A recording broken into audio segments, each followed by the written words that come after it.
বসে আছি আর জয়দীপ এখন স্নানে ঢুকবে আর এখানে রুন উঠে পড়েছে ঘুম থেকে। বলো সবাইকে গুড মর্নিং। তো উঠে পড়েছে আর এখানে এখন আমরা বসে আছি আর ভাত এখনো হচ্ছে। তো এখন আমি ফ্যানটা গালবো। তো চলো আবার পরে আসছি তোমাদের সাথে কথা বলতে। তো এখানে দেখো দুধটা জালে বসিয়েছি, দুধটা একটু ফুটো, তারপরে চা বসাবো। আর এখানে যেহেতু ফ্রিজ এখনও কেনা হয়নি তো এমনিতে দুধ রাখা যাবে না না ফুটিয়ে, তো সেই জন্য হচ্ছে দুধটাকে ফোটাচ্ছি।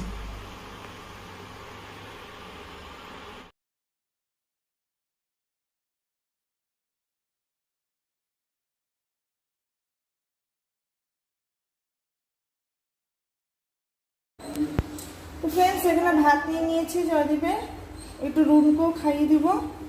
আর এখানে হচ্ছে নুন নিয়ে নিচ্ছি। তো দেখো এখানে ভাত, নুন আর ঘি নিয়ে নিয়েছি আর আলু সিদ্ধ দিয়ে দিয়েছিলাম ভাতের মধ্যে। তো এটাই জয়দীপ আপাতত খেয়ে যাবে। আর লঙ্কা কেনা হয়নি, লঙ্কা কিনতে হবে। তো চলো জয়দীপ খেয়ে নিক। টাটা, সাবধানে যাবে, পৌঁছে ফোন করো, দেরি করো না। হ্যাঁ, আর দুপুরে খেয়ে নিও কিন্তু।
দেখো এখানে সব বাসনগুলো আমি মেজে নিয়েছি, অনেকগুলো বাসন মাজা কমপ্লিট। তো ফ্রেন্ডস দেখো পরিষ্কার করতে করতে মনে হলো তোমাদেরকেও শেয়ার করি। তো এই দেখো টাইলসের অবস্থা পুরো নোংরা, প্রচণ্ড নোংরা রান্নাঘরটা হয়ে আছে। চারপাশটা পুরো একদম মশলার তেলে ছেটা ছেটা ছেটা ছেটা, মানে যে ছিল আগে ভাড়া আমার জানা নেই সে কেমন পরিষ্কার ছিল, দেখেছো দেখো পুরো। আর এগুলো আমি স্কচ ব্রাইট দিয়ে বসেছি অলরেডি, এগুলো পরিষ্কার করেছি। আর এই পাশটা হয়নি যেহেতু ভাতের ইয়েটা আর ইন্ডাকশানটা আছে, তো সেই জন্য এগুলোকে সরিয়ে এগুলো করবো। আর এগুলো সব স্কচ ব্রাইট দিয়ে ঘষেছি, দেখো জলে জল হয়ে আছে, মানে প্রচন্ড নোংরা। মানে এই পাশটা, এই দেওয়ালটা পর্যন্ত পুরো তেলে তেল হয়ে গেছিলো, দেখতে পাচ্ছ? দেখো পুরো তেল ছিটা তেল ছিটা, মানে ভর্তি একদম। আর এত নোংরা রান্না করে না, আমি পরিষ্কার না করলে করতে পারবো না। তো এগুলো, আর বাসনগুলো দেখো এখানে সুন্দর করে সাজিয়ে রেখেছি সবগুলো। এগুলো হচ্ছে জলের, ওই আন্টি দিয়েছেন আর কি, অ্যাকোয়াগার্ডের জল। আর এটা হচ্ছে, তো তোমাদের কালকে বললামই যে এটা মিউনিসিপ্যালিটির জল, কিন্তু এখনো পর্যন্ত আসেনি। আমি জানি না এগুলো কখন আসে, আন্টিও বলতে পারছে না। দেখেছো দেখো বেসিনটার অবস্থা, দেখো এগুলো পুরো পরিষ্কার করব এখন ঘষে, মানে এত বাজে অবস্থা। দেখো এগুলো পরিষ্কার করেছি, এগুলো মুছে পরিষ্কার করেছি, এই থাকটাকেও পরিষ্কার করে বাসনগুলো গুছিয়ে রেখেছি। আর গরমে প্রচণ্ড ঘেমে গেছি, এত নোংরা রান্নাঘর। মানে যে যারা থাকতো আগে, আমার জানা নেই কোন দিকটা রান্না করতো, মানে চারপাশটা পুরো তেল চিটাতে পুরো ভর্তি, তেল চিটা হয়ে আছে।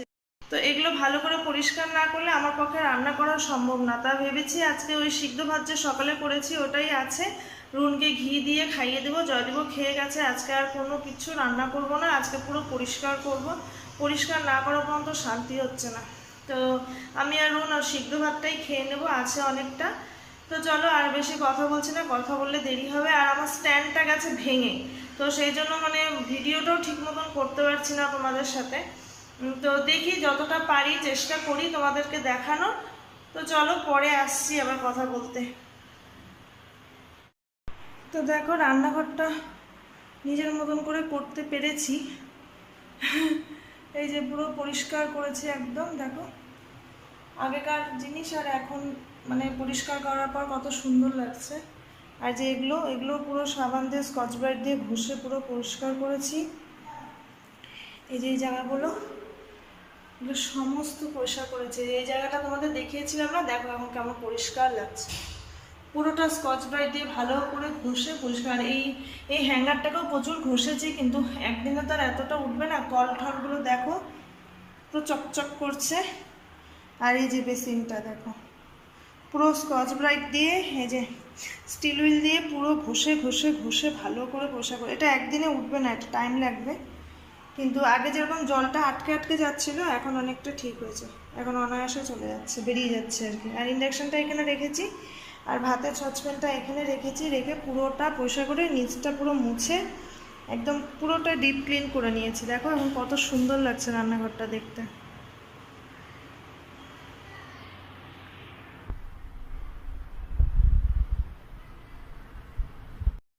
আর আমি ভাবছি এই তাকটার মধ্যে, মানে বেডরুমের তাকটাতে, এটাতে ঘরের পরনীয় কাপড়গুলো সব ভাঁজ করে রাখবো। এই আর ট্রলিগুলো, তাহলে ভালো ভালো কাপড়গুলো ট্রলিতে থাকবে, ওগুলো তো সবসময় ব্যবহার হয় না। আর এই তাকটার মধ্যে পরনীয়, মানে রোজকার পরনীয় কাপড়গুলো এটাতে রাখবো, কারণ যে আলনা কেনার প্রয়োজন নেই। তো ফ্যান চালিয়ে বসেছি, প্রচণ্ড গরম লাগছে, পুরো পরিষ্কার করে এসেছি, আর নাইটিটা পুরো ভেজা। তো স্নান করবো একটু বাদে, ঘর ঠরগুলো ভালো করে পরিষ্কার করে মুছে স্নান করব। আর এই তাকটার কথা যেটা বললাম, সেটা এখন তো আলমারি কেনার, মানে আলমারিটা কিনতে কিছুদিন দেরি আছে, এখন কিনতে পারবো না। তো আলনা কেনার প্রয়োজন নেই, যেহেতু এত বড় একটা আলমারির মতন করা আছে। তো ভেবেছি এটার মধ্যেই করণীয় কাপড়গুলো রাখবো, আর ভালোগুলো ট্রলির মধ্যে থাক, যবে কিনবো আলমারি তবে দেখা যাবে। একবারে এতটা হবে না সব কিছু। তো আর আয়নাও একটা নিতে হবে ড্রেসিং টেবিলে, কারণ যে মুখটা, মানে ওই বেসিনের উপরে আয়নাটা, ওইটাও পরিষ্কার করে মেজে গুঁজে পুরো পরিষ্কার করে একদম রেখেছি। মানে যে ছিল না আগে, বেশি দিন হয়নি সে বেরিয়েছে, আন্টি বললেন যে উনি বেরোনোর পরে আবার ভালো করে নতুন করে সব কিছু রং করেছেন। দেখো পুরো রং কিন্তু প্রচণ্ড নোংরা ছিল, মানে ঘর দৌড় পুরো নোংরা, আমার গন্ধ একদম। তো যতটা পারছি করছি, কারণ যে তোমরা তো জানোই যে আমি কেমন পরিষ্কার, আর পরিষ্কার না করলে আমি কিচ্ছু করতে পারবো না, আমি থাকতেই পারবো না। এরকম মোটামুটি সব কিছু ক্লিন করেছি, তা আরও করবো। তো চলো আবার পরে আসছি তোমাদের সাথে কথা বলতে, কাজগুলো সেরে নিই। Good evening friends. তো অনেকক্ষণ বাদে আবার তোমাদের কাছে এলাম, আর এখন আমি বসে আছি সিঁড়িটার মধ্যে। আর যদিও এখনো আসেনি, অটোতে উঠেছে, আসবে। আর রুনে দেখেছো জামা কাপড়গুলো পেছনে এই যে মেলে দিয়েছি। তো উপরেও দড়ি টাঙানো হয়েছে, প্লাস নিচেও জয়দীপ কাল রাতেই টাঙিয়ে দিয়েছে। আর রুন ঘুম থেকে উঠে গেছেন গেছে হচ্ছে ওই নিচে ওই আন্টির ঘরে আর কি আছে।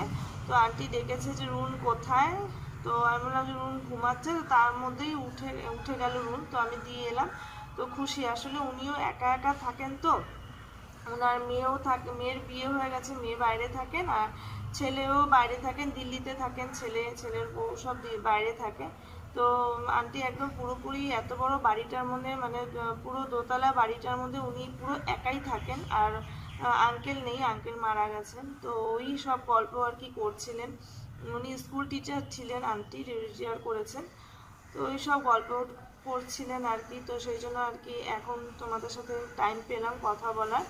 আর সকাল থেকে প্রচুর কাজ গেছে, আজকে প্রচুর কাজ, দেখলেই তো কেমন পরিষ্কার করেছি। তারপর ঘর মোছা, ঝাড়া মোছা সব কিছু নিয়ে পুরোপুরি একদম পুরো ক্লিন করেছি। এমনকি ছাদটাও পুরো মেঝে, আমি তোমাদের পরে দেখাচ্ছি, পুরোটাও আর কি ছাদটাকেও পরিষ্কার করেছি। করে এই দুপুর মানে বিকালটা একটু বাইরে বসেছি। আর বাইরের ওয়েদারটা খুব সুন্দর, মানে ভালো লাগছে, চারপাশে পুরো গাছপালা, খুব সুন্দর লাগছে বাইরেটা দেখতে। বাড়ির গাছপালার দিকে মানে বাইরেটা তাকাচ্ছি, আর আমি কলকাতা ফ্ল্যাটে আর কি জানলা দিয়ে আমাদের পুরো বাইরেটা দেখা যেত, সেটাই ভাবছি আর কি। তো যাই হোক, মনটা তো একটু খারাপ হয়, নিজের বাড়ি হয়, আর ভাড়া একটা আলাদাই ব্যাপার। তো যাই হোক, থাকতে তো হবেই, কিছু করার নেই, যেহেতু এখানে ট্রান্সফার হয়েছে জয়দীপ। তো সব কিছু কটা দিন মানাতে একটু টাইম লাগবে, তারপরে আস্তে আস্তে ঠিক হয়ে যাবে। আর রুনের স্কুলটা দেখছি, ভাবনা চিন্তা করে কোথায় দেওয়া যায়, মানে কটা মাসের জন্য, তারপরে তো ওকে হাই স্কুলে দিতে হবে। তো দেখা যাক কি হয়। তো চলো তোমাদের বাড়িটা একটু দেখাই। তো এই যে দেখো, ছাদটাকে পুরো ঝাড়ু দিয়েছি, পুরো পরিষ্কার লাগছে ছাদটা দেখতে, পুরোটা পরিষ্কার। আর এখানে এই যে জামা কাপড়গুলো মেলে দিয়েছি, একটু বাদেই তুলে নেব।